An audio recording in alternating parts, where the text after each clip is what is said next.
മഹാഗുരു ശരണം സർ. നമസ്കാരം സർ. നമസ്കാരം സർ, സാറ് മുമ്പ് പറഞ്ഞിട്ടുണ്ടായിരുന്നു, ഇപ്പോൾ ഭാര്യ ഭർത്തൃ ബന്ധം അത് ശരിയായിട്ടുള്ള രീതിയിലല്ല ജീവിതത്തിൽ നടക്കുന്നതെന്നുണ്ടെങ്കിൽ സാമ്പത്തികമായിട്ടുള്ള രീതിയിൽ കടം വരാനും അതേപോലെ സാമ്പത്തികമായിട്ടുള്ള ഔന്നത്യം അത് ഇങ്ങനെ കുറയാൻ സാധ്യതകളുണ്ട് എന്നുള്ളത്, ഉയർച്ചയില്ലാത്ത അവസ്ഥയിലേക്ക് വരാൻ. അതെ, അത് സാറ് പറഞ്ഞിരുന്നു. അപ്പൊ നമുക്ക് മുമ്പ് പറഞ്ഞിരുന്ന ആ വീഡിയോയിൽ ഇതും കൂടി ഒന്ന് ആഡ് ചെയ്യണമെന്ന് തോന്നിയത് കൊണ്ടിട്ടാണ് സാറിനോട് ചോദിക്കുന്നത്. സത്യമായിട്ട് അതിൽ കാര്യമില്ലേ സാർ? അത് കാര്യമുണ്ട്. അത് എങ്ങനെയാണ് കണ്ടുപിടിച്ചതെന്ന് ഞാൻ പറയാം. മഹാഗുരു ശരണം.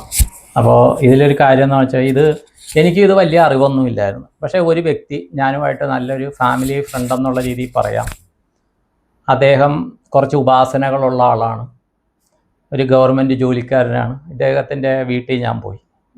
ഇദ്ദേഹത്തിൻ്റെ വീട്ടിൽ പോയി കഴിഞ്ഞപ്പോഴത്തേക്ക് ഇത് ചെയ്തപ്പോൾ മക്കളുമുണ്ട്. അപ്പോൾ ഇദ്ദേഹത്തിൻ്റെ വീട്ടിൽ ചെന്ന് സംസാരിച്ചു. ഇത് ചെയ്ത് സാമ്പത്തിക ഇതൊക്കെയാണെന്ന് പറഞ്ഞു.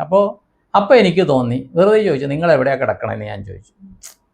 പറഞ്ഞു, ഞാനിവിടെയാണ് കിടക്കണേ, ഭാര്യയും മക്കളും അവിടെയാണ് കിടക്കണേന്ന് പറഞ്ഞു. അപ്പോൾ ഇവർക്ക് പ്രായം 40 താഴെ. മനസ്സിലായി? ഞാൻ ചോദിച്ചു, അതെന്താ കിടക്കണേന്ന് ചോദിച്ചാൽ, അല്ല കുട്ടികൾക്ക് അമ്മ വേണം, അമ്മ അടുത്ത് വേണം എന്നുള്ളത്. ഞാൻ പറഞ്ഞത് ചെയ്യണ തെറ്റല്ലേ എന്ന് ചോദിച്ചു. നിങ്ങൾ ചെയ്യണ തെറ്റാണ്. കുട്ടികളെ ഒറ്റയ്ക്ക് കിടത്താൻ പഠിപ്പിക്കും. ഒരു 3 വയസ്സ് 4-5 വയസ്സായ കുട്ടികളെ ഒറ്റയ്ക്ക്, ഇപ്പോൾ എല്ലാം ക്യാപ്സൂളാണ്, ഭർത്താവും ഭാര്യയും കുട്ടികളും മാത്രമേ കാണുള്ളൂ. എങ്കിലും കുട്ടികളെ ഒറ്റയ്ക്ക് കിടത്താൻ ഇത് ചെയ്യണം. നിങ്ങളുടെ പ്രശ്നങ്ങൾ തീരണമെങ്കിൽ നിങ്ങൾ ഭാര്യ ഭർത്താക്കന്മാർ ഒരുമിച്ച് നിൽക്കണമെന്ന് പറയുന്നു. അത് ജീവിതത്തിൽ മാറ്റങ്ങൾ വരുത്തിയതിന് ശേഷം അതിൻ്റെതായ മാറ്റങ്ങൾ അവരുടെ ജീവിതത്തിൽ ഉണ്ടായിട്ടുണ്ട്. മനസ്സിലായി?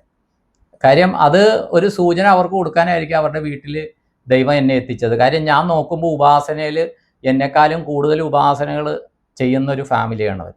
ഞാൻ തിരുമേനി പറഞ്ഞ കുറച്ച് കാര്യങ്ങളെ ഞാൻ ചെയ്യുന്നുള്ളൂ, പക്ഷേ എന്നെക്കാളും നല്ല ഉപാസനയും പൂജകളും ഒക്കെ ചെയ്യുന്ന ഫാമിലിയാണ് അത്. അപ്പോൾ ഏത് കാര്യത്തിലും നോക്കൂ, ഏത് ദേവതകളാണെങ്കിലും നോക്കൂ, പത്നി സമേതനായിട്ടല്ലാണ്ട് ഒരു ദേവതകളെയും കാണുകയില്ല. അല്ലെങ്കിൽ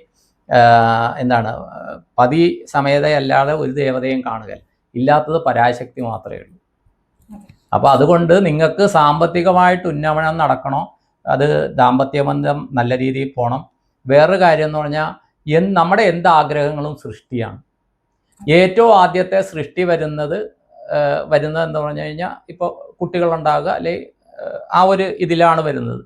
ഈ നമുക്ക് കാശ് വേണമെന്ന് പറയുന്നതും കാറ് വേണമെന്ന് പറയുന്നതും വണ്ടി വേണമെന്ന് വീട് വെക്കണമെന്നെല്ലാം പറയുന്ന സൃഷ്ടിയാണ്. ആ സൃഷ്ടിയുടെ ഏറ്റവും നല്ല, നമുക്ക് 5 തലത്തിലുള്ള കോശങ്ങളുണ്ട്. ഒരു പക്ഷേ വീഡിയോയുടെ ടൈം നീളുമെങ്കിലും ഞാൻ പറയാം. നമുക്ക് 5 തരത്തിലുള്ള പഞ്ചമയ കോശമാണ് നമ്മുടെ ശരീരം. 1 അന്നമയ കോശം, ഫിസിക്കൽ ബോഡി. 2 പ്രാണമയ കോശം, നമ്മുടെ ബ്രീത്ത് എടുക്കുന്ന ഇത്. 3 മനോമയ കോശം, മനസ്സിൻ്റെ. 4 വിജ്ഞാനമയ കോശം. ഈ വിജ്ഞാനമയ കോശമാണ് നമ്മൾ ഇരുന്ന് തള്ളുന്നത്. ഓക്കെ. അത് കഴിഞ്ഞിട്ട് ആനന്ദമയ കോശം എന്ന് പറയുന്നുണ്ട്. ഈ ആനന്ദമയ കോശത്തിൽ എത്താനുള്ള 2 വഴികൾ. ഒന്ന് മെഡിറ്റേഷൻ ചെയ്യുന്ന അങ്ങേയറ്റം. രണ്ടാമത്തെ എല്ലാവരും പോകുന്നത് സ്ത്രീ പുരുഷ സംയോഗത്തിൻ്റെ അവസാനം എത്തുന്ന ഒരു ടൈമുണ്ട്. അതാണ് ആനന്ദമയ കോശം. ഇത് താന്ത്രികത്തിൻ്റെ, എൻ്റെ അറിവിൻ്റെ പരിമിതി വെച്ചുള്ള താന്ത്രികം കേട്ടോ. ഇത് അവസാന വാക്കൊന്നുമില്ല. ഞാൻ പറയുന്ന എൻ്റെ മാത്രം അറിവുകളാണ്, ദയവ് ചെയ്ത് മനസ്സിലാക്കുക. ഇത് അങ്ങേ അറ്റത്തെ ഒരു മനുഷ്യ മനസ്സ് എത്രത്തോളം സന്തോഷിക്കാൻ പറ്റുമോ ആ തലത്തിൽ, ആ സ്ത്രീ പുരുഷ സംയോഗത്തിലാണ് വരുന്നത്. അവിടെ ചെന്നിട്ട് അവിടെ വെച്ച് നമ്മളൊരു ആഗ്രഹം വന്നു കഴിഞ്ഞാൽ അത് തീർച്ചയായിട്ടും നടക്കും. അതുകൊണ്ടാണ് ദാമ്പത്യ ബന്ധം അത് ഇമ്പോർട്ടൻ്റ് ആണെന്ന് പറയുന്നത്. ഇത് ആർക്ക് വേണമെങ്കിലും പരീക്ഷിച്ച് നോക്കിയിട്ട് അത് ശരിയല്ല എന്ന് വേണമെങ്കിൽ ഇതിൻ്റെ താഴെ വന്ന് കമൻ്റ് ഇടുക. അനുഭവം ഒരു 21 ദിവസം കണ്ടിന്യൂ ചെയ്തിട്ട് മാത്രമേ ഇടാവുള്ളൂ. അപ്പോൾ താഴത്ത് വന്ന് പറയും, ഞങ്ങൾ കല്യാണം കഴിച്ചില്ല, അതല്ല ഇതില്ല എന്നൊക്കെ പറയാം. അതൊക്കെ പറയുന്നത് വെറുതെ. അത് നിങ്ങളുടെ ഉത്തരവാദിത്തം, നിങ്ങൾ നോക്കേണ്ടതാണ്. അതൊന്നും ഞങ്ങളുടെ ഉത്തരവാദിത്തമല്ല. ഓക്കെ, നന്ദി സർ.